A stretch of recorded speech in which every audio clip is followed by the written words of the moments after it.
Sorry September 23. So இன்றைக்கி உள்ள current affairs அப்படிங்கிறது ஃபஸ்ட்டு கிளாஸ் பார்த்து முடிச்சிடலாம். ஸோ வெரி ஃபஸ்ட்டு கிளாஸ் இன்றைக்கி தான் வந்து நமக்கு integrated coaching. So UPSC, TNPSC, bank, SSC, RRB, so police, SI. So இன்டகிரேட்டடாக நம்ம ஏற்கனவே பேசியிருக்கக்கூடிய அந்த 5 pillar: aptitude, reasoning, language both Tamil and English, then general awareness and current affairs. அதற்கான ஃபஸ்ட்டு கிளாஸ். ஸோ நடத்துகிறத கரெக்டாக பாருங்கள். 9:30க்கு ஆரம்பிச்சிருக்கோம்னா 10 o'clock முடிச்சிடும். இந்த கரண்ட் அஃபேர்ஸ் கிளாஸு 10 o'clock முடிச்சுட்டு 10 onwards அப்படிங்கிறது வந்து ஆப்டிடியூட் அண்ட் ரீசனிங். ஸோ 2 பார்ட்டுமே பார்த்துருவோம்.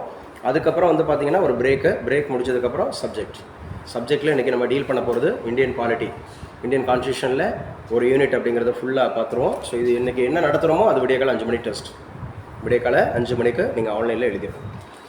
ஃபஸ்ட் ஒன் இன்றைக்கி உண்டான கரண்ட் அஃபேர்ஸில் ஃபஸ்ட் ஒன். ஸோ ஆன்லைனில் ஒன்ஸ் அகைன் கன்ஃபார்ம் பண்ணிக்கோங்க. ஸோ கிளியராக இருக்கா? போத் ஆடியோ அண்ட் வீடியோ கிளியரா? Yes sir. Both audio and video clear. எழுதி வச்சு இலங்கையினுடைய புதிய அதிபர். So the new president of Sri Lanka யார் சார் அப்படின்னு சொன்னால் இன்று பதவியேற்கிறார். யார்? அனுர குமார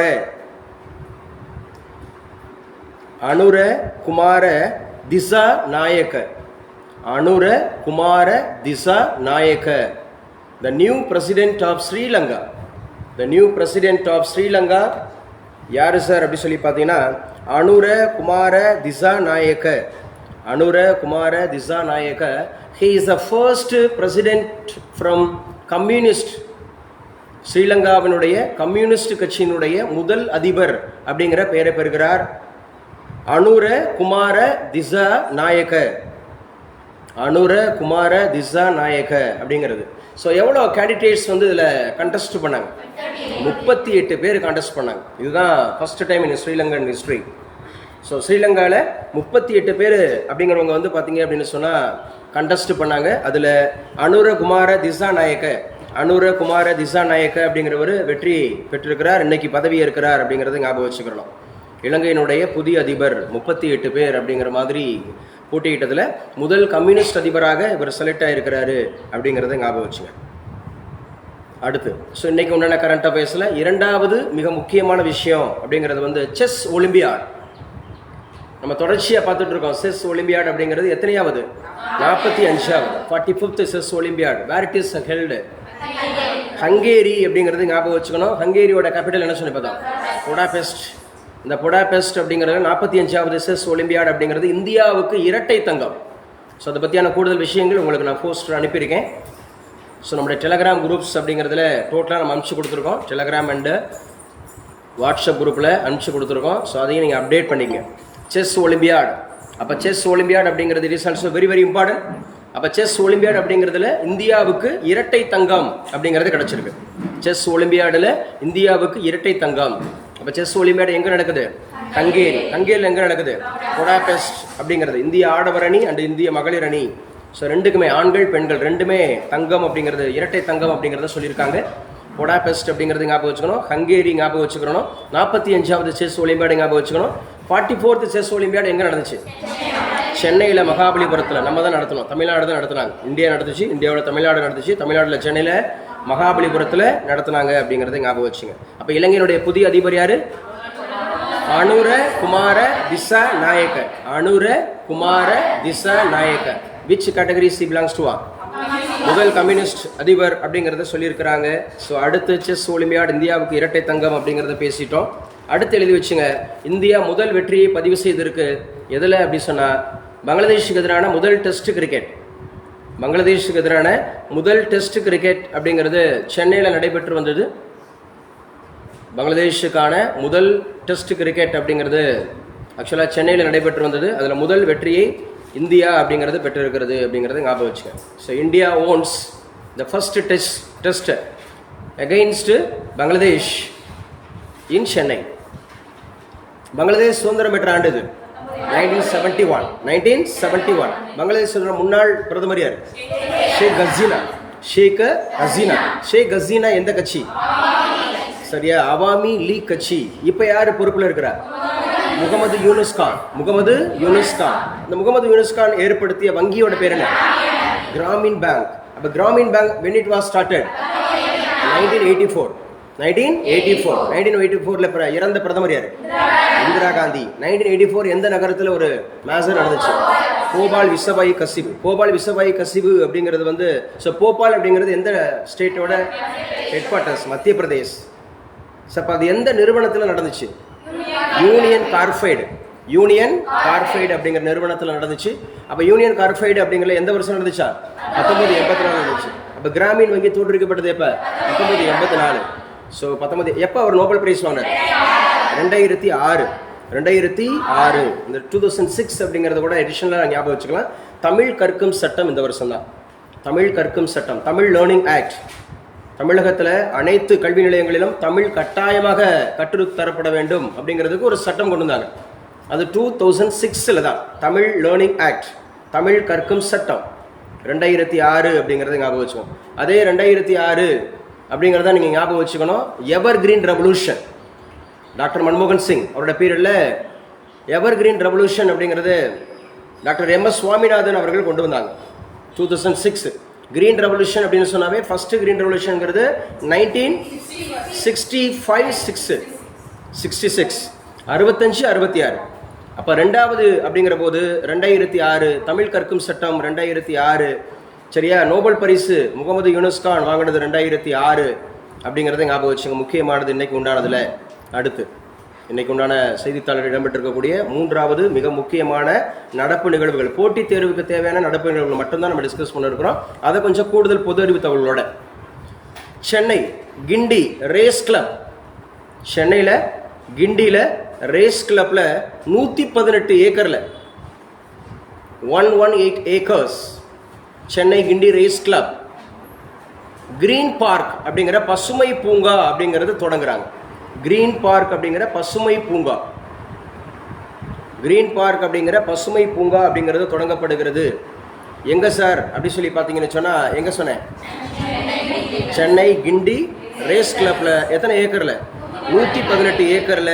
யார் அசோசியேட் பண்ணுவா? 118 அப்படிங்கிறது இந்தியன் கான்ஸ்டியூஷன் என்னது? 118 ஏதாவது இந்தியன் கான்ஸ்டியூஷன்ல இருக்கா? சரி, ஓகே, அது வேற, நமக்கு அது தேவையில்லை. ஆனால் 108 joint sitting, 100 casting vote, 112 budget, 112 budget, 110 money bill, 117 finance bill, 117 finance bill. அப்போ சென்னை கிண்டி ரேஸ் கிளப்ல 118 ஏக்கரில் பசுமை பூங்கா கிரீன் பார்க் அப்படிங்கிறது. ஏற்கனவே சொன்னேன், கிரீன் பார்க் அப்படிங்கிற ஸ்டேடியம் எங்கே இருக்கு? கிரீன் பார்க் அப்படிங்கிற ஒரு ஸ்டேடியம் நாக்பூர் அப்படிங்கிறத ஞாபகம் வச்சுக்கணும். சரியா? அதே மாதிரி இது வெஸ்ட் பெங்காலில் கல்கட்டால என்ன இருக்கு? Eden garden. பேசுங்க. ஈடன் கார்டன் அப்படிங்கிறது இருக்கு. Eden garden. MA சிதம்பரம் எங்க இருக்கு? சென்னை. MA சிதம்பரம் எங்க? சேப்பாக் ஸ்டேடியத்துக்கு பேர் தான் அது MA சிதம்பரம். சரியா? அதே மாதிரி பெங்களூர்ல இருக்கிறதுக்கு என்ன? சின்னசாமி ஸ்டேடியம். என்ன ஸ்டேடியம்? சின்னசாமி ஸ்டேடியம். வான்கடை மைதானம் எங்க இருக்கு? மும்பையில் இருக்கு. MCC முருகப்பா கோப்பை எந்த விளையாட்டோட தொடர்புடையது? ஹாக்கி. இதோடங்க ஹாக்கியோட தொடர்புடையது அப்படிங்கிறது ஞாபகம் வச்சு. அடுத்து இன்னைக்கு உள்ள கரண்ட் அஃபேர்ஸில் முதல் பக்க செய்தியில் முக்கியமான செய்திகள் இடம்பெற்றிருக்கிறது. எழுதி வச்சுங்க. பிராந்திய ஒருமைப்பாடு, அதாவது ரீஜனல் இன்டகிரேஷன். ரீஜனல் இன்டகிரேஷன், பிராந்திய ஒருமைப்பாடு அப்படின்னு சொல்றாங்க. அதே மாதிரி இறையாண்மைக்கே ஆதரவு, support to sovereignty. Support to sovereignty, இறையாண்மை. இந்த இறையாண்மைங்கிற வார்த்தை ரொம்ப முக்கியமான ஒரு வார்த்தை. நம்மளோட இந்தியன் கான்ஸ்டிடியூஷன்லையும் ரொம்ப முக்கியமான வார்த்தையாக சொல்லப்படும். SSDR பிரியாம்பிள் நம்ம பார்ப்போம். SSDR. SSS அப்படிங்கிறது ஃபர்ஸ்ட் வார்த்தையே சாவர்னிட்டி தான். அதுக்கப்புறம் செக்குலார், சோசியலிட்டிஸ் அண்ட் செக்குலாரு. அதுக்கப்புறம் டெமோக்ராட்டிக் அண்ட் ரிபப்ளிக்னு சொல்லுவோம். அப்போ இறையாண்மை அப்படின்னு சொன்னால், சாவர்னிட்டினா ஒவ்வொரு நாடும் பிற நாடு மீது எந்த விதமான அவங்களோட உள்நாட்டு விவகாரங்களை தலையிடக்கூடாது. அது ஒரு இறையாண்மை, சாவர்னிட்டி. அதே மாதிரி நம்ம நாட்டு ரகசியங்களை பிற நாட்டுக்கு தெரிவிக்கக்கூடாது. நம்ம நாட்டு ரகசியங்களை நம்மளோட இறையாண்மைக்கு சரியா எகைன்ஸ்டாக எதுலையும் செயல்பட்டுறக்கூடாது. அப்போ இந்த ரெண்டு விஷயம் சொல்லியிருக்காங்க. ஒன்று பிராந்திய ஒருமைப்பாடு, ரீஜனல் கோஆபரேஷன். 2 இறையாண்மைக்கே ஆதரவு, சாவர்னிட்டி அப்படிங்கிறதுக்கு ஆதரவுன்னு சொல்லியிருக்காங்க. எங்க சார்? குவாட் சமிட்ல. Quad summit where it was held? America. எத்தனை நாடுகள் குவாட்ல இருக்காங்க? 4 நேஷன்ஸ். சரியா? அ ஆ இ சொன்னேன் இல்லையா? America, Australia, India, Japan. America சார்பில் யார் கலந்து கொண்டா? Joe Biden, president of India. எந்த கட்சி? Democratic party. அமெரிக்காவில் எத்தனை பார்ட்டி? Dual party. அமெரிக்காவில் 2 பார்ட்டி தான். அமெரிக்காவில் 2 பார்ட்டி.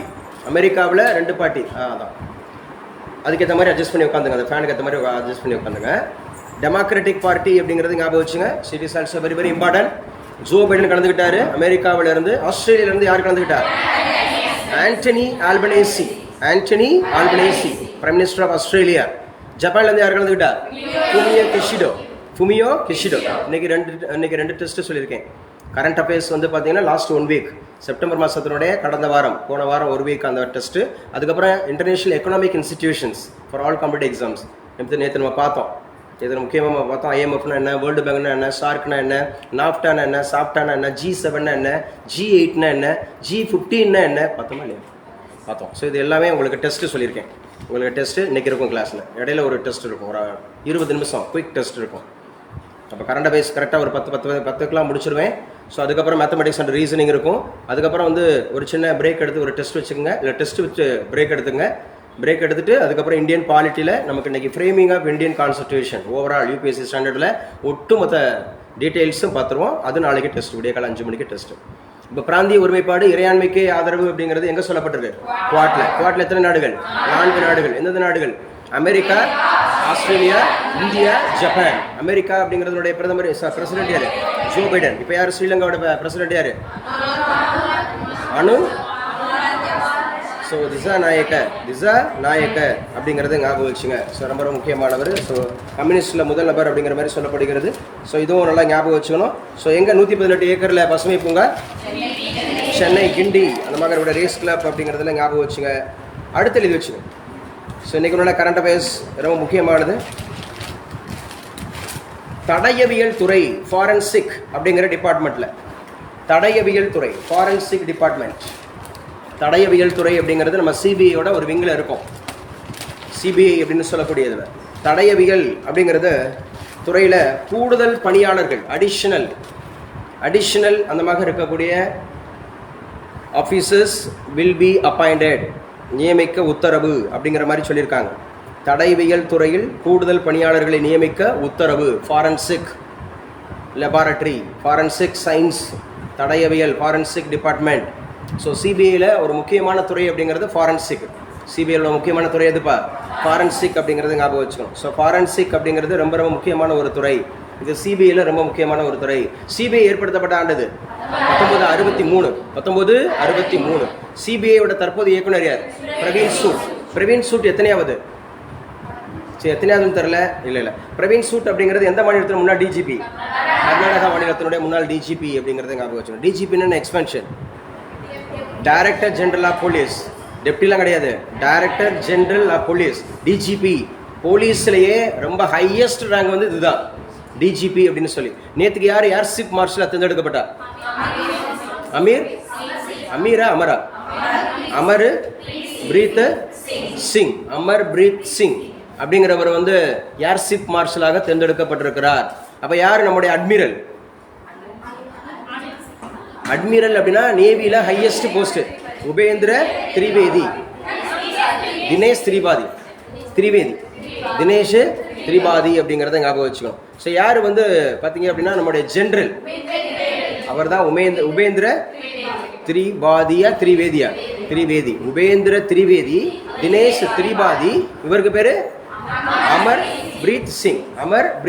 இந்த 3க்கும் தலைவர் யார்? அனில் சௌகான். இந்த 3க்கும் தலைவர் யாரு? அனில் சௌகான். சரி, இந்த 3க்கும் கமாண்டர் யாரு? Supreme commander, president of India. இந்த 3க்கும் சுப்ரீம் கமாண்டர் யாரு? பிரசிடென்ட் ஆஃப் இந்தியா அப்படிங்கிறத ஞாபகம் வச்சுக்கணும். ஸோ முக்கியமானது இன்னைக்கு உண்டான கரண்ட் அஃபேர்ஸில். அடுத்து எழுத்தாளர், த ஃபேமஸ் ரைட்டர். செம்பை மணவாளன். இவர் எந்த மாவட்டத்தை சார்ந்தவர்னா புதுக்கோட்டை மாவட்டத்தை சார்ந்தவர். செம்பை மணவாளன் அவர் வந்து இறந்திருக்கிறாரு.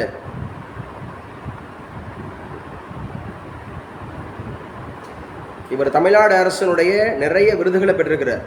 தமிழ்நாடு அரசின் தமிழறிஞர் விருது, தமிழ்நாடு எனும் இலக்கிய பெருமன்ற விருது, இப்படி நிறைய விருதுகள் வாங்கியிருக்கிறாரு. கலைமணி அப்படிங்கிற பட்டத்தையும் பெற்றிருக்கிறார். ஸோ புதுக்கோட்டை மாவட்டத்தை சார்ந்த செம்பை அப்படிங்கிற மணவாளன் அவர் வந்து இறந்துருக்கிறாரு. ஸோ இன்றைக்கு நல்ல கரண்ட் அஃபேர்ஸில் அது முக்கியமானது. சரியா? ஸோ தினந்தோறும் அந்த நியூஸ் பேப்பரை நல்ல போட்டித் தேர்வு மனக்கொண்டு படிச்சிங்க அப்படின்னு சொன்னால் அதையே நீங்கள் ப்ரிலிம்ஸுக்கு, மெயின்ஸுக்கு, இன்டர்வியூக்கு எப்போ வேணாலும் நல்லா பயன்படுத்திக்கலாம். சரியா? அடுத்த விஷயம் இன்றைக்கு கரண்ட் அஃபேர்ஸில் அடுத்து 297 297 ஏன்ஷியன்ட் சரியா? ஏன்ஷியன்ட் மொனுமெண்ட்ஸ் நினைவு சின்னங்கள் 297 தொன்மையான நினைவு சின்னங்கள் இந்தியாவிடம் திரும்பி ஒப்படைத்தது America. America hand over to India. 297 தொன்மையான கலைப்பொருட்களை இந்தியாவிடம் திருப்பி ஒப்படைத்தது அமெரிக்கா அப்படின்னு சொல்லியிருக்காங்க. ஏன்னா அமெரிக்காவுக்கு சுற்றுப்பயணம் மேற்கொண்டிருக்கிற நம்முடைய பாரத பிரதமர் மோடி அவர்கள் இந்த நேரத்தில் 297 தொன்மையான கலைப்பொருட்களை இந்தியாவிடம் திரும்ப ஒப்படைத்தது அமெரிக்கா அப்படின்றது. திரும்பவும் ஒப்படைத்ததுன்னா என்ன அர்த்தம்? அப்போ ஆல்ரெடி இங்கேருந்து எடுத்துகிட்டு போயிருக்காங்கன்னு அர்த்தம். அப்போ முக்கியமானது இந்தியாவிடம் அமெரிக்கா ஒப்படைத்த கலைப்பொருட்களில் மத்திய இந்தியாவிலிருந்து கிபி 10-11ஆம் எழுதி வச்சுவேன். இந்த கலைப்பொருட்கள் எந்த நூற்றாண்டை சார்ந்தது? இந்த மொனுமெண்ட்ஸ் நினைவு சின்னங்கள், இந்த கலைப்பொருட்கள் எந்த நூற்றாண்டை சார்ந்ததுன்னா 10-11, 10th and 11th century. So அந்த காலகட்டத்தில் யார் இருந்திருப்பா அப்படின்னு சொன்னால் அவங்க வந்துடுவாங்க. 10th 11th centuryனா இங்கே வந்து நம்ம ஊரில் வந்து பார்த்தீங்கன்னா சோழா இருப்பான். பட் அங்கே வந்து பார்த்தீங்கன்னா மத்திய பிரதேஷ் அந்த ஏரியாலெலாம் வந்து பார்த்தீங்க அப்படின்னு சொன்னால் இவங்க வர ஆரம்பிச்சிடுவாங்க. யாருன்னா சாதவாகனர்கள் அந்த மாதிரி இருப்பாங்க. அப்புறம் தான் வந்து அரேபியர்களுடைய படையெடுப்பு இருக்கும். எக்ஸாக்டாக 12வது நூற்றாண்டில் அரேபியர்களுடைய படையெடுப்பு வரும். ஸோ 10வது 11ஆம் நூற்றாண்டை சார்ந்த அந்த அப்சராஸ் சிலை எழுதி வச்சுங்க. அப்சராஸ் சிலை 10வது 11ஆம் நூற்றாண்டை சேர்ந்த அப்சராஸ் சிலை, 15-16ஆம் நூற்றாண்டை சார்ந்த 15th 16th செஞ்சுரியை சார்ந்த சமண தீர்த்தங்காரர்கள் அவங்களுடைய சிலை. தீர்த்தங்காரர்கள் என்று அழைக்கப்படுவாங்க. சமண சமயத்தை ஃபாலோ பண்ணுறவங்க சமணம். அப்போ சமணம் அப்படிங்கிறத ஃபாலோ பண்ணுறவங்க தீர்த்தங்காராஸ் என்று அழைக்கப்படுவாங்க. சமண சமயத்தை தோற்றுவித்தவர் யார்?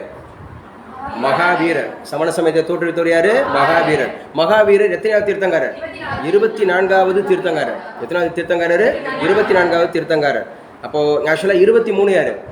பார்சவநாதர். 8ஆம் தீர்த்தங்காரர் யாரு? சந்திரபிரபா. அந்த 8ஆம் தீர்த்தங்காரருக்கு எங்க கோவில் இருக்கு? ஈரோடு மேட்டுப்போதூர். அங்கு யாருக்கு சிலை இருக்கு?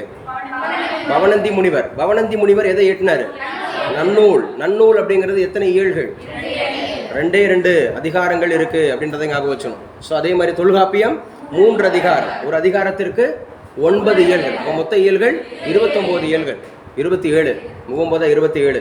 ஃபர்ஸ்ட் அகத்தியம், அதுக்கப்புறம் தொல்காப்பியம், அப்புறம் நன்னூல். மெயினாக பார்த்தீங்கன்னா அகத்தியத்தை ஃபாலோ பண்ணி தான் எழுதப்பட்டுச்சு தொல்காப்பியம் எழுதப்பட்டுச்சு. தொல்காப்பியத்தை ஃபாலோ பண்ணி தான் எழுதப்பட்டுச்சு நன்னூல் அப்படிங்கிறது எழுதப்பட்டுச்சு. அப்போ எத்தனை தொன்மையான கலைப்பொருட்கள் இந்தியாவிடம் ஒப்படைப்பு? 297 அப்படிங்கிறது ஞாபகம் வச்சுங்க. அடுத்து இன்னைக்கு உன்னோட கரண்ட் அஃபேர்ஸில் முக்கியமானது அமெரிக்கா இந்திய இராணுவத்துக்கான, அமெரிக்காவுக்கும் இந்தியாவும் இராணுவத்துக்கான, America and India army semiconductor industry or factory. Semiconductor factory அப்படிங்கிறது எங்கு அமையப்பட இருக்கிறது அப்படின்னு கேட்டால் கொல்கத்தாவில் அமையப்பட இருக்கிறது அப்படிங்கிறத ஞாபகம் வச்சுக்கணும். கொல்கத்தாவில் தான் இதை அமைக்க போகிறாங்க. கொல்கத்தா அப்படிங்கிறது எந்த ஸ்டேட்டோட கேபிட்டல் சிட்டி? வெஸ்ட் பெங்காலோட கேபிட்டல் சிட்டி. வெஸ்ட் பெங்கால் இப்போ யார் ஆட்சியில் இருக்கா? மம்தா பானர்ஜி எந்த கட்சி? திரிணாமுல் காங்கிரஸ் அப்படிங்கிறத ஞாபகம் வச்சுக்கணும். திரிணாமுல் காங்கிரஸ். அப்போ குவாட் அப்படிங்கிறது இந்திய பசிபிக் பிராந்திய நன்மைக்கான சக்தி அப்படிங்கிறத பேசியிருக்கிறாங்க. அடுத்து 14,000 பேருக்கு டெங்கு பாதிப்பு. 14,000 பேருக்கு டெங்கு பாதிப்பு அப்படிங்கிறது தமிழகத்தில். டெங்கு அப்படிங்கிற ஒரு ஃபீவர். 14,000 பேருக்கு டெங்கு பாதிப்பு அப்படிங்கிறது தமிழக அரசு சொல்லியிருக்கிறாங்க. குறிப்பாக நம்முடைய மக்கள் நலத்துறை அமைச்சர், நல்வாழ்வுத்துறை அமைச்சர், public health minister of Tamil Nadu யாரு? சுப்பிரமணியன் அப்படிங்கிறத ஞாபகம் வச்சு. இந்தியாவுக்கு யாரு? ஜேபி நட்டா. இந்தியாவுக்கு யாருப்பா? ஜேபி நட்டா அப்படிங்கிறத ஞாபகம் வச்சுக்கணும். ஜேபி நட்டா. சரி, தமிழகத்தினுடைய டிஜிபி யார்? சங்கர் சிவா எழுதிச்சு. Shankar Jiwal, the new DGP of Tamil Nadu. DGP of Tamil Nadu அப்படிங்கிறது சங்கர் சிவால் அப்படிங்கிறத ஞாபகம் வச்சுக்கணும்.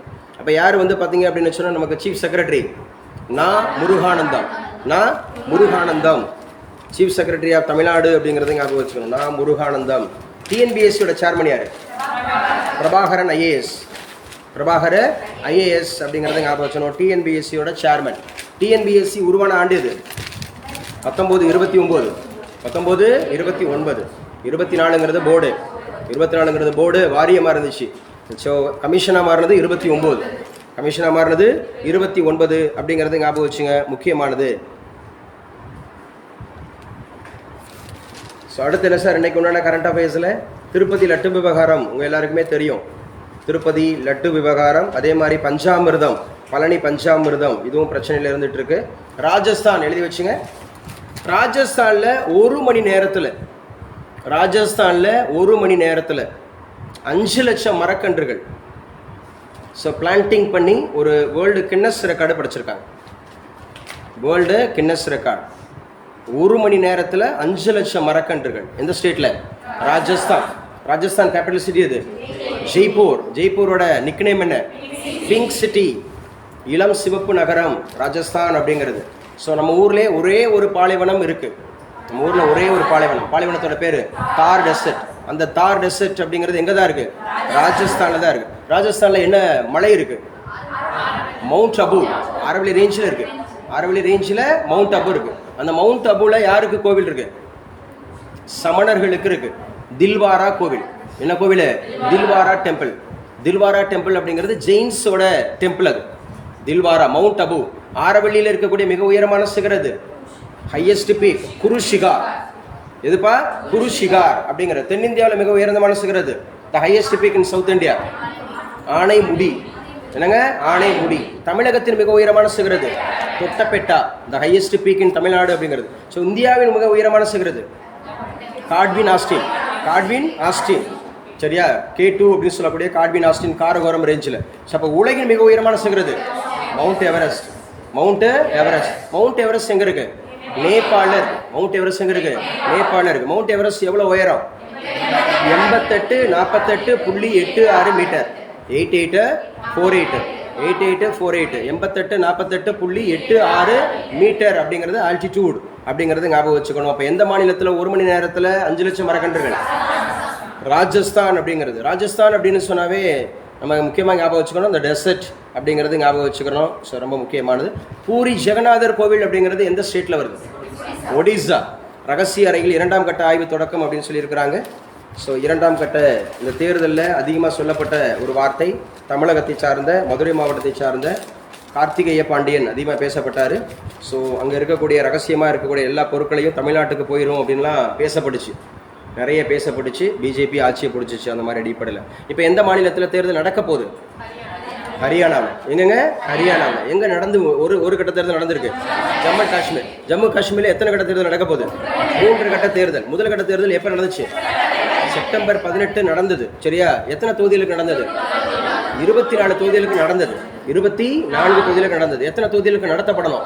90 தொகுதிகளுக்கு நடத்தப்படணும். ஜம்மு காஷ்மீர் அப்படிங்கிறது ஞாபகம் வச்சுங்க. So Jammu Kashmir.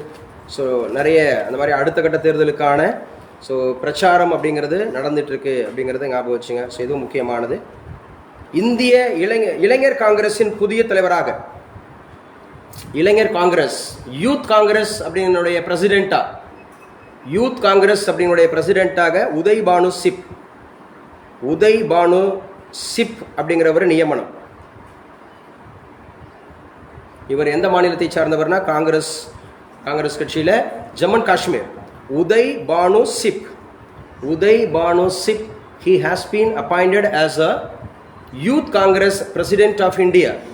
Youth Congress president of India Uday Bhanu Chib அப்படிங்கிறவர் அப்பாயிண்ட் செய்யப்பட்டிருக்கிறார். இவர் எந்த மாநிலத்தை சார்ந்தவர் அப்படின்னு கேட்டால் ஜம்மு காஷ்மீர் அப்படிங்கிறது மாநிலமா யூனியன் பிரதேசமா போத் அப்படிங்கிறத ஞாபகம் வச்சுக்கணும். அப்படி போத் அப்படின்னு இருக்கிறது எத்தனை மாநிலங்கள் இருக்கு? 3 அப்படிங்கிறத ஞாபகம் வச்சுக்கணும். டெல்லி, புதுச்சேரி, ஜம்மு காஷ்மீர். டெல்லி அப்படிங்கிறது எப்போ தேசிய தலைநகராக அறிவிக்கப்பட்டது? 1993 19 அது வந்து 69வது சட்டத்திருத்தம் வருஷம் 1992 69 சட்டத்திருத்தம் அப்படிங்கிறத ஞாபகம் வச்சுங்க. முதல் தங்கத்துடன் வரலாறு படைத்தது இந்தியா. எதில் சார்? செஸ்ல. ஹங்கேரியில் நடைபெற்ற செஸ் ஒலிம்பியாட் அப்படிங்கிறதுல ஆடவர் மகளிர் அணிகள் சாம்பியன். ஆடவர் மகளிர் அணிகள் சாம்பியன் அப்படிங்கிறத ஞாபகம் வச்சுங்க. போட்டி வரலாற்றில் இந்திய அணிகள் தங்கம் வென்றது இதுவே முதல் முறை. The first time history made. முதல் முறையாக தங்கம் வென்றது இதுதான் முதல் முறை அப்படின்னு சொல்லியிருக்காங்க. இதுக்கு முன்னாடி இருமுறை அப்படிங்கிறது வந்து மென் அப்படிங்கிறவங்க இருமுறை அப்படிங்கிறது வந்து வெண்கல பதக்கம் வாங்கியிருக்காங்க. 2 முறை வெண்கல பதக்கம் வாங்கியிருக்கிறாங்க. எப்பப்போ அப்படின்னா 2014 2022 2014லையும் 2022லையும் 2014 2022 2 முறை பிரோன்ஸ் மெடல் வாங்கியிருக்காங்க, வெண்கல பதக்கம். அதே மாதிரி மகளிர் அணி 1 முறை வாங்கியிருக்கு 2022 மகளிர் அணி 1 முறை வாங்கியிருக்காங்க. ஸோ தங்கம் வெல்வது இதுவே முதல் முறை. போத் ரெண்டுமே ஆடவர் மகளிர் அணிகள் சாம்பியன். எழுதி வச்சுங்க. பிரக்யானந்தா அந்த முக்கியமான நபர்கள். ஆடவர்கள் எழுதுங்க ஃபர்ஸ்ட். மென்னில் யாரு இந்த champions? Praggnanandhaa, he is from Tamil Nadu. சரியா? Gukesh, he is also from Tamil Nadu. Gukesh. Hari Krishna. Vidit Santhosh. Arjun. இந்த 5 பேரும் ஆடவர் அணியில் மென் அப்படிங்கிற மாதிரி செஸ் ஒலிம்பியாடில் தங்கப்பதக்கம் வென்றவர்கள். பிரக்யானந்தா, ஹரிகிருஷ்ணா, குகேஷ், விதித் சந்தோஷ் அண்ட் அர்ஜுன். சரி, விமன்ல யாரு அப்படின்னு கேட்டா Tania, Vaishali, she is from Tamil Nadu. Tania, Vaishali, Harika, Vantika, Divya.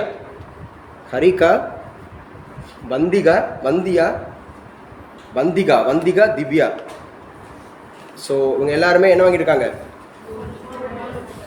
Gold. முதல் முறையாக கோல்டு அடிச்சிருக்கு. போத் மென் அண்ட் விமன் ரெண்டுலையுமே அடிச்சிருக்கிறாங்க. எழுதி வச்சு. இது வந்து மெயின்ஸ் டாபிக்கு முக்கியமானது. பட்டியலின சமூக மக்களுக்கு, ஷெட்யூல்ட் காஸ்ட் அப்படின்னு சொல்லக்கூடிய பட்டியலின சமூக மக்களுக்கு, ஷெட்யூல்ட் காஸ்ட் பீப்புள்ஸ், அவங்களுக்கு எதிரான குற்றங்கள், எகெயின்ஸ்ட் த crime against schedule cost. Crime against schedule cost அப்படிங்கிறதுல 13 ஸ்டேட்ஸில் 13 மாநிலங்களில் 97% வழக்குகள் பதிவாகும். ஸோ இது வந்து மெயின்ஸுக்கு கண்டிப்பாக கேட்பாங்க. சமூக பொருளாதார பிரச்சனைகள், சோசியோ எக்கனாமிக் ப்ராப்ளம்ஸ் அப்படின்னு ஒரு டாபிக் இருக்குது எக்கனாமிக்ஸில். Socio economic problems. அப்போ இந்த சோசியோ எக்கனாமிக் ப்ராப்ளம்ஸில் கண்டிப்பாக 13 மாநிலங்களில் 97% வழக்குகள் ஷெட்யூல் காஸ்ட் மக்களுக்கு எதிராக பதிவு செய்யப்பட்டிருக்கிறது அப்படிங்கிறது ஞாபகம் வச்சுங்க.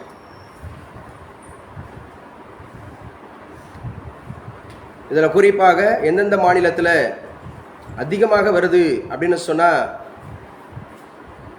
எழுதி வச்சுங்க. ஃபஸ்ட்டு உத்தரப்பிரதேஷ் மாநிலம். அடுத்து ராஜஸ்தான் மாநிலம். அடுத்து மத்திய பிரதேஷ். உத்தரப்பிரதேஷ், ராஜஸ்தான், மத்திய பிரதேஷ், பீகார், ஒடிசா. இது மெயின்ஸுக்கு முக்கியமான topic. Odisha, Maharashtra.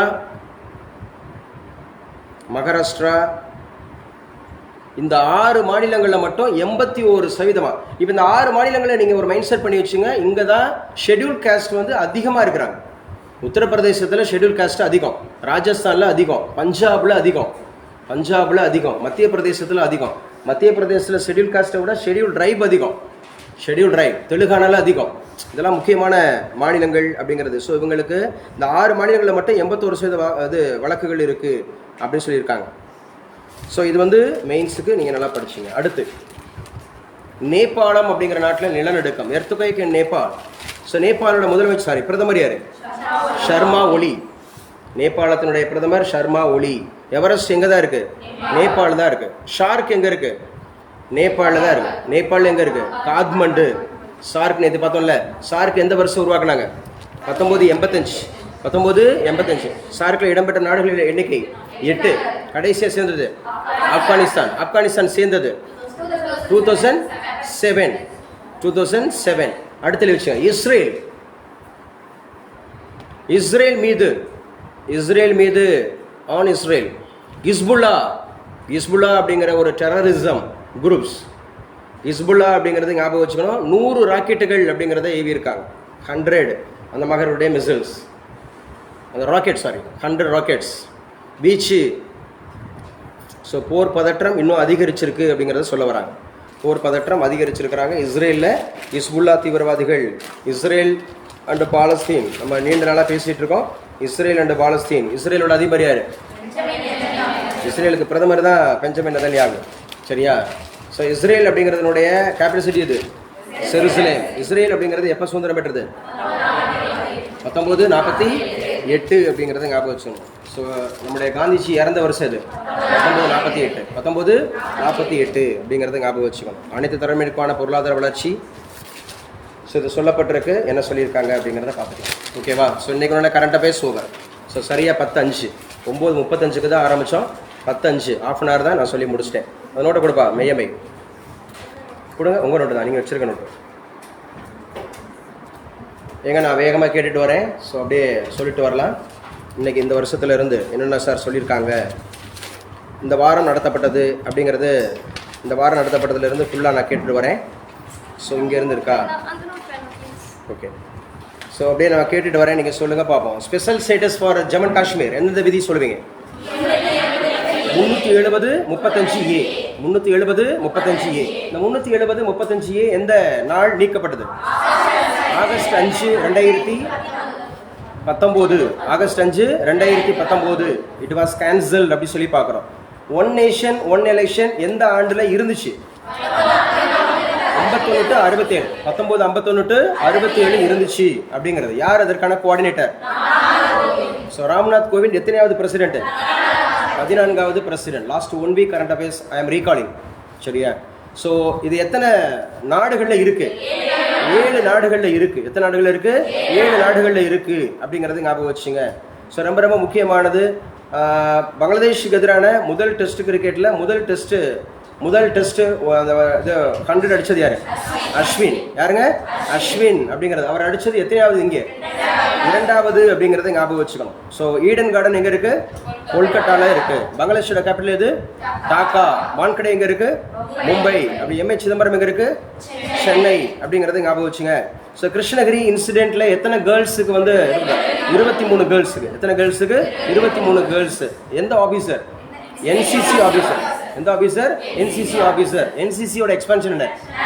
National cadet corps. National cadet corps அப்படிங்கிறத சொல்லுவாங்க. நேஷனல் கேடட் கார்ப்ஸ் அப்படிங்கிறது. குவாட் அப்படின்னா எத்தனை நாடுகள் கொண்ட அமைப்பு? 4 நாடுகள். குவாட்டில் இடம்பெற்ற நாடுகள் எத்தனை? 4. அமெரிக்கா, ஆஸ்திரேலியா, இந்தியா, ஜப்பான் அப்படிங்கிறது ஞாபகம் வச்சுக்கணும். ஸோ இன்னைக்கு என்ன சொல்லியிருக்காங்க? அந்த குவாட்டில் எதுக்கு முக்கியத்துவம் கொடுப்பாங்களா? பிராந்திய ஒத்துழைப்பு, அதாவது ரீஜனல் கோஆபரேஷன். அதுக்கப்புறம் சாவர்னிட்டி அப்படிங்கிறதுக்கு ரொம்ப முக்கியமாக சொல்லியிருக்காங்க. பிஎம் ஆஃப் ஆஸ்திரேலியா யாரு? ஆண்டனி ஆல்பனேசி. ஜப்பான் யாரு? குமியோ கிஷினோ. எத்தனையாவது? 100வது பிரைம் மினிஸ்டர் அப்படிங்கிறது ஞாபகம் வச்சுக்கணும். கொலிஜியம் எந்த ஆண்டு? 1993. கொலிஜியம் எதற்காக? சரியா? கொலிஜியம் அப்படிங்கிறது வந்து நீதிபதிகள் நியமன பரிந்துரை குழு அப்படின்ற மாதிரி ஞாபகம் வச்சுக்கணும். எத்தனை உயர்நீதிமன்ற தலைமை நீதிபதிகள் நியமிக்கப்பட்டிருக்காங்க? 8 உயர்நீதிமன்ற தலைமை நீதிபதிகள் நியமிக்கப்பட்டிருக்கிறாங்க. ஸோ யார் தமிழகத்தினுடைய தலைமை நீதிபதி? ஸ்ரீராம். என்னங்க? ஸ்ரீராம் அப்படிங்கிறது ஞாபகம் வச்சுங்க. அப்துல் கலாம் அப்படிங்கிறது அபுல் கலாம் ஆசாத் எத்தனையாவது கல்வி அமைச்சர்? முதல் கல்வி அமைச்சர். எந்த நாளில் பிறந்தார்? நவம்பர் 11. என்ன பார்க்கணும்? நவம்பர் 11. அப்துல் கலாம் ஆசாத் அப்படிங்கிறது நவம்பர் 11 அப்படிங்கிறது ஞாபகம் வச்சுங்க. அப்போ ஜூலை 15 என்ன நாள்? கல்வி வளர்ச்சி நாள். யாருடைய பிறந்த நாள்? காமராஜருடைய பிறந்த நாள் அப்படிங்கிறது ஞாபகம் வச்சுக்கணும். அப்போ தேசிய கல்வி வளர்ச்சி நாள் யாரோடது? நவம்பர் 11. நவம்பர் 11 யாருடைய பிறந்த நாள்? அபுல் கலாம் ஆசாத். அபுல் கலாம் ஆசாத் பிறந்த நாடு இது சவுதி அரேபியா, மெக்காவில் பிறந்தார். சவுதி அரேபியா மெக்கால பிறந்தார். எங்கே இறந்தாருன்னு கேட்டால் டெல்லியில். இறந்தது எங்கே? டெல்லியில் அப்படிங்கிறது ஞாபகம் வச்சுங்க. இப்போ வேர்ல்டு கன்சியூமர் டே எப்போ? மார்ச் 15. இந்தியாவோட கன்சியூமர் டே எப்போ? டிசம்பர் 24. நல்லா பேசுங்க. டிசம்பர் 24 அப்படிங்கிறது ஞாபகம் வச்சுக்கிறணும். ஸோ ரொம்ப முக்கியமானது. கன்சியூமர் ஃபோரம் அப்படின்னாவே எத்தனை அடுக்கு? 3 அடுக்கு. National, state, district. அந்த நேஷனல் ஃபோரம் அப்படிங்கிற சொல்லுவாங்க, ஸ்டேட் ஃபோரம்னு சொல்லுவாங்க, டிஸ்ட்ரிக்ட் ஃபோரம்னு சொல்லுவாங்க. It's also very very important அப்படிங்கிறது. ஸோ அதே மாதிரி ரொம்ப முக்கியமானது, எந்த லிக்கர் ஷாப்பில் வந்து பார்த்தீங்கன்னா 50% அப்படிங்கிறது. ஸோ கேரளாவில் அப்படிங்கிறது, கேரளாவோட முதலமைச்சர் யார்? பினராயி விஜயன் எந்த கட்சி? Marxist communist. மார்க்சிஸ்ட் கம்யூனிஸ்ட் கட்சியினுடைய பொதுச் செயலர் இப்போ ரீசெண்டாக இறந்தவர் யார்? சீதாராம் யெச்சூரி. யாருன்னு பாருங்கள், வெயிட் பண்ண சொல்லுங்கள். இல்லைனா மேம் உடனே கால் பண்ணுங்கள். மேமை போய் பார்க்க சொல்லுங்கள், ஃபோன் பண்ணி வர சொல்லுங்கள். ஸோ ரொம்ப ரொம்ப முக்கியமானது அப்படிங்கிறது. முதல்ல உருவான உயர்நீதிமன்றங்கள் எத்தனை? 3. என்னென்ன? மெட்ராஸ், பாம்பே, கல்கட்டா அப்படிங்கிறது ஞாபகம் வச்சுக்கணும். மெட்ராஸ் எப்பப்பா? 1862. மெட்ராஸ் எப்போ? 1862. பாம்பே எப்போ? 1862. கல்கட்டா எப்போ? 1862. ஹைகோர்ட் ஆக்ட் எப்போ? 1861. பிரிட்டிஷ் இந்தியாவில் இன்கம் டேக்ஸ் எப்போ? 1861. ஆர்கியாலஜிக்கல் சர்வே எப்போ? 1861. அந்த ஆர்கியாலஜிக்கல் சர்வேயோட ஃபர்ஸ்ட் கவர்னர் இது யார்? Director Alexander Cunningham. First bank இன் இந்தியாவில் இது இந்துஸ்தான் பேங்க். பிரசிடென்சி பேங்க்ஸ் எத்தனை? 3. எங்கெங்க? கல்கட்டா, பாம்பே, மெட்ராஸ். கல்கட்டாவில் எப்போ? 1809. அது பெங்கால் இருந்தது 1806. கல்கட்டான்னு மாறினது 1809. 1840 பாம்பே, 1843 மெட்ராஸ் அப்படிங்கிறத ஞாபகம் வச்சுக்கணும். அந்த 3 மெர்ஜாய். இம்பீரியல் பேங்க் எந்த வருஷம்? 1921. அதுதான் 1955 SBI. அதே வருஷத்தில் ICICI. இப்போ SPG அப்படிங்கிற மாதிரி இருக்குது அப்படிங்கிறத ஞாபகம் வச்சுக்கிறணும். ஸோ 44வது செஸ் ஒலிம்பியாட் நடத்திய நாடு இது சென்னைன்னு ஒரு நாட்டுக்கா? இந்தியா. 45வது நடத்தின நாடு இது ஹங்கேரியில் எங்கே? புடாபெஸ்ட் அப்படிங்கிறத ஞாபகம் வச்சுக்கணும். சரியா? கொலிஜியம் எந்த வருஷம்? 1993. NHRC எந்த வருஷம்? 1993. NHRCயோட எக்ஸ்பான்ஷன் என்ன? National human rights commission. Constitutional பாடியா நான் கான்ஸ்டிடியூஷனல் பாடியா? நான் கான்ஸ்டிடியூஷனல் பாடி. ஆர்டிகல் இருக்குமா இருக்காதா? ஆர்டிகல் இருக்காது. சென்னைக்கு எத்தனை அது மாதிரி high court appointed as 5 judges. என்னங்க? 5 ஜட்ஜஸ். சென்னை ஹைகோர்ட்டுக்கு 5 பேர் நியமிச்சாங்க. சென்னை ஹைகோர்ட்டுக்கு 5 பேர் நியமிச்சிருக்கிறாங்க அப்படிங்கிறத ஞாபகம் வச்சுக்கிறணும். So election in Sri Lanka for president. So அங்கே எலெக்ஷன் அப்படின்னு சொன்னால் எத்தனை வருஷம் அங்கே இருப்பாங்க பிரசிடென்ட்? 6 வருஷம். நம்ம ஊரில் 5 வருஷம். யூஎஸில் 4 வருஷம் அப்படிங்கிறது ஞாபகம் வச்சுக்கிறணும். சரி, எத்தனை கேண்டிடேட் போட்டி போட்டாங்க? 38 கேண்டிடேட் அப்படிங்கிறது ஞாபகம் வச்சுங்க. டிசேபிள் ஸ்டூடெண்ட்ஸுக்கு ஸ்காலர்ஷிப் அமௌண்ட் அப்படிங்கிறது எவ்வளோ இன்க்ரீஸ் பண்ணிருக்காங்க? 2 மடங்காக அதிகரிச்சிருக்கிறாங்க.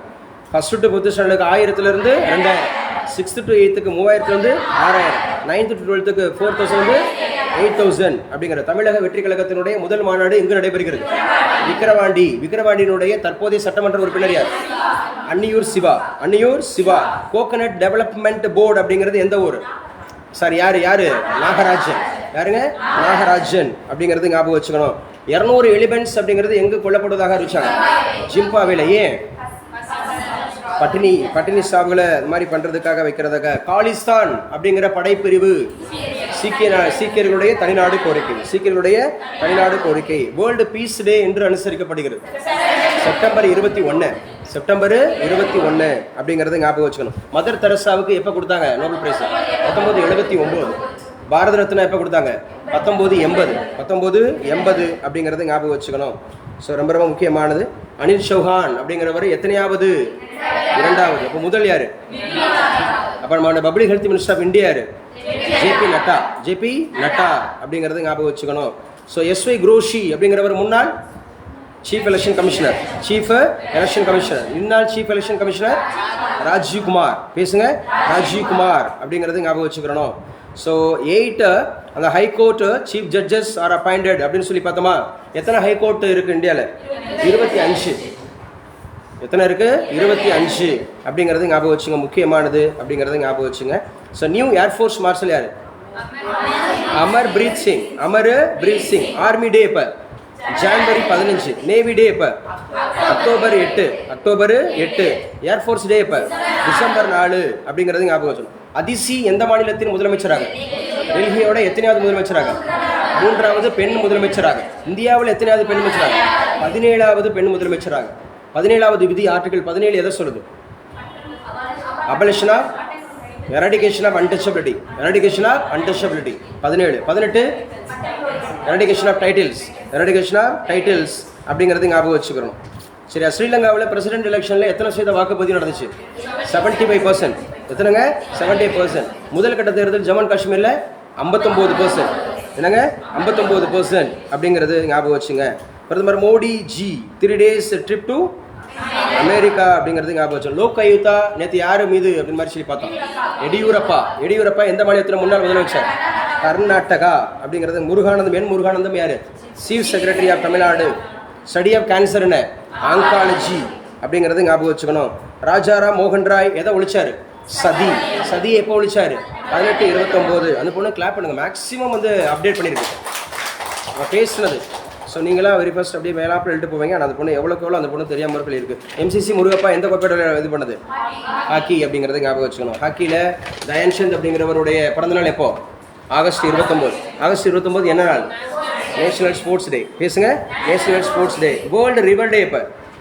செப்டம்பர் 22. வேர்ல்டு ரிவர் டே எப்போ? செப்டம்பர் 22. எத்தனை வகையான ரிவர் இருக்குன்னு பார்த்தோம். 3 வகையான river. First primary, tributary, branch அப்படிங்கிற பார்த்தோம். Longest river in the world Nile அந்த மாதிரி இருக்கிற. Largest Amazon. Longest river in India Ganga. Longest river in south India Godavari அப்படிங்கிறது ஞாபகம் வச்சுக்கணும். தமிழ்நாடு காவேரி அப்படிங்கிறது ஞாபகம் வச்சுக்கோங்க. வேர்ல்டு பேங்க் குரூப்ஸில் எத்தனை இருக்குன்னு சொல்லி பார்த்தோம். 5. வேர்ல்டு பேங்க் குரூப்பில் 5. வேர்ல்டு பேங்க் எப்போ ஆரம்பிச்சாங்க? 1944. ஸோ எங்கள் தலைநகர் எங்கே இருக்குது? Head quarter Washington DC. இன்னைக்கு டெஸ்ட்டுக்கு முன்னாடி தான் நான் ரீகால் பண்ணிட்டு இருக்கேன். யார் அதோட தலைவர்?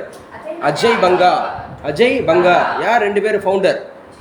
ஜேம் கீன்ஸு, ஹாரி டெக்ஸ்டர் ஒயிட் அப்படிங்கிறது ஞாபகம் வச்சுக்கணும். ஸோ ஒன்று IBRD international bank for reconstruction and development. இன்னொன்று IDA industrial development association. International development association. ஐஎஃப்சினா இன்டர்நேஷனல் ஃபினான்ஸ் கார்பரேஷன். மைக்கானா மல்டிலேட்டரல் இன்வெஸ்ட்மெண்ட் கேரண்டி ஏஜென்சி. அதே மாதிரி ஐசிஎஸ் ஐடினா international centre for settlement of இது இன்வெஸ்ட்மெண்ட் டிஸ்பியூட்ஸ். ஸோ ஐஎம்எஃப் உருவான வருஷம் இது 1944 ஜூலையில் தான். 1944 ஜூலை. ஆனால் 1945 செயல்பட ஆரம்பிச்சது. Britain would conference. எத்தனை உறுப்பு நாடுகள்? 190 நாடுகள். சொல்லுமா. சார் ஹாஸ்பிட்டலுக்கு வரைக்கும் வந்திருக்கேன் சார். சுகன்யா சார் ஒரு பர்மிஷன் வேணும் சார். ஓகேம்மா எடுத்துக்கலாம். ஓகேங்க சார். Thank you sir. எடுத்துக்கலாம். ஓகேப்பா. 190 நாடுகள் 189 நாடுகள் ப்ளஸ் 190 நாடுகள் அப்படின்னு சொல்லியாச்சு. அவரோட first women director managing director யார்? கீதா கோபிநாத். டெப்டி கீதா கோபிநாத். ஆனால் இப்போ ஐஎம்எஃபோட டைரக்டர் யார்? கிறிஸ்டாலினா சரியா சார்ஜியாவோ அப்படிங்கிறது ஞாபகம் வச்சுக்கணும். ட்வின் சிஸ்டர்ஸ்னால் யார் அடிப்பீங்க? ஐஎம்எஃப்ஓ வேர்ல்டு பேங்கும் அப்படிங்கிறது ஞாபகம் வச்சுக்கணும். சார்க் எந்த வருஷம்? 1985 டிசம்பர் 28. 1985 டிசம்பர் 28. ஹெட் குவார்ட்டர் எங்கே இருக்கு? நேபாளு காத்மண்டு. ஃபவுண்டர் யார்? சரியா? சியோகஸ் ரகுமான் அப்படிங்கிறது ஞாபகம் வச்சுக்கணும். எத்தனை நாடுகள் இருக்கு? 8 நாடுகள். 8 உறுப்பு நாடுகள் அப்படிங்கிறது இருக்கு. அதில் ஃபர்ஸ்ட் ஃபீமேல் செக்ரட்டரி யார்? ஃபாத்திமா தியானா சயீத் அப்படிங்கிறது ஞாபகம் வச்சுக்கணும். சார்க் அப்படிங்கிறது வந்து ஸோ இப்போ 2024 எங்கே நடக்குது? டாக்கா. G7 எப்போ ஆரம்பிச்சாங்க? 1973. ஹெட் குவார்ட்டர் எங்கே இருக்கு? Washington DC. எத்தனை நாடுகள் இருக்கு? 7 நாடுகள். ஸோ ரொம்ப முக்கியமானது. G15 எப்போ ஆரம்பிச்சாங்க? 1989. G20 எப்போ ஆரம்பிச்சாங்க? 1999. 2022 எங்கே நடந்துச்சு? இந்தோனேஷியா. 23 எங்கே நடந்துச்சு? இந்தியா. 24 எங்கே நடக்குது? பிரேசில். நம்ம ஊரில் என்ன தலைப்பில்? One earth one family one future. வசுதெய்வ குடும்பகம். சாஃப்டான என்ன expansion? South Asian free trade area. நாப்டானா north American free trade agreement. North American free trade agreement. So international economic institutions and current affairs. So over. சரியா, current affairs over. Thank you so much. So அப்படியே ஒரு 10:20 ஆகுது.